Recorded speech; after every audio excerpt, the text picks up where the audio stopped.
If you put on headphones before going to sleep at night and listen to the things you want to manifest in your life while this audio is playing, what you're absorbing doesn't reach your conscious mind. Your consciousness is shutting down. What you hear flows directly into your subconscious, and when you can reprogram your subconscious, you can create the success you desire in your life. Because 95% of your day, your mind will automatically seek out your objectives. Have you ever wondered about the phenomenon I call the love effect? Let me break down what this is all about. The love effect is essentially the complete story of the Matrix. In the Matrix film, you exist within a programmed reality, and you can choose the red pill to break free from the system or remain trapped with the blue pill. Falling in love is biologically the same as choosing the red pill. Scientists take a lesson called mind wandering. So what does this mind wandering mean?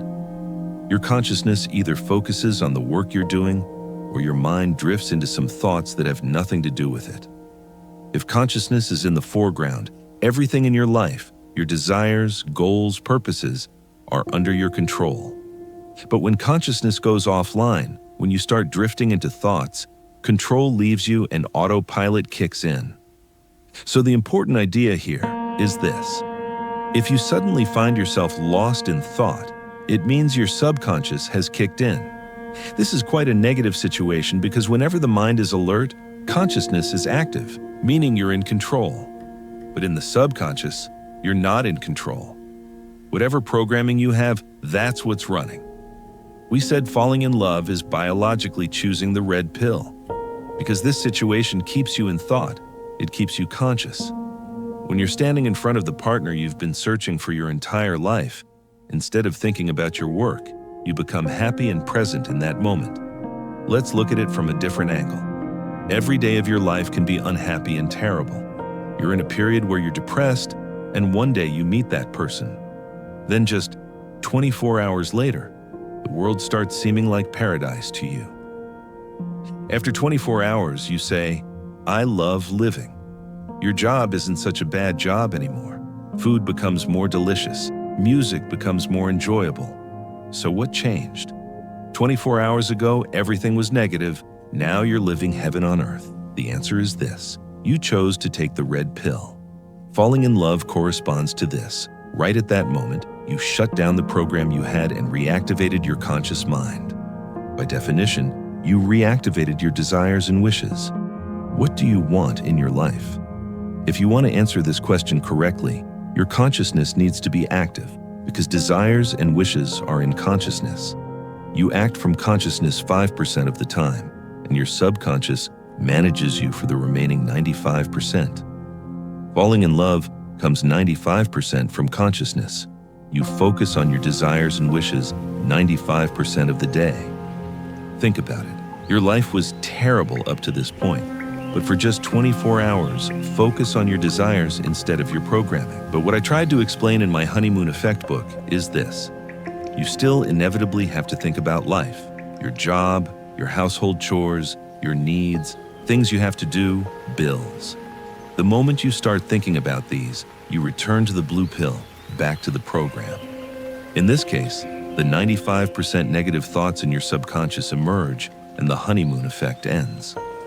Remember, you and your partner felt love for each other at the same time. You were both acting with conscious mind. Suddenly you started thinking about problems, and conscious mind went offline. The behaviors created by the programs you learned from your family and environment emerged. You two, who had never argued once since you met, suddenly became like you were meeting each other for the first time.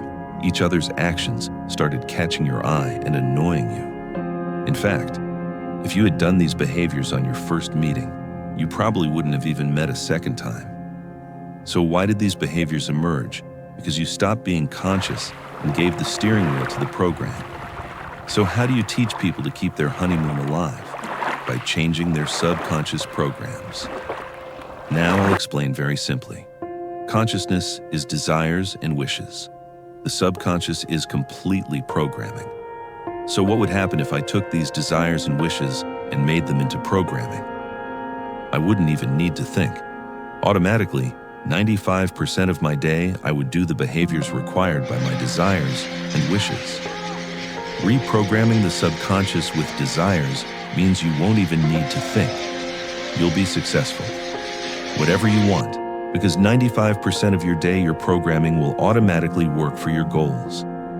Every night when you go to bed, just before you fall completely asleep, consciousness goes offline. The phase after consciousness goes offline is theta. This wave state is the brain function that people have until age 7. 95% of your entire life comes from the programming created in you in your first 7 years. If you were told you were an unsuccessful child until age 7, this comes with you throughout your life. If you were told you weren't good enough, your mind accepts this. Then, even if you're not aware of it, 95% of your life is built on this. This sounds like a cruel situation, doesn't it? But you can change this programming. Every night, put on a pair of headphones and listen to the things you want to have in your life. The moment you fall asleep, your conscious mind cuts its connection.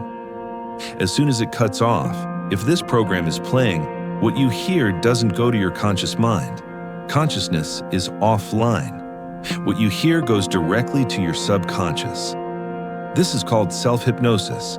You don't need to go to a hypnotherapist. You just need to choose the programming you want to have.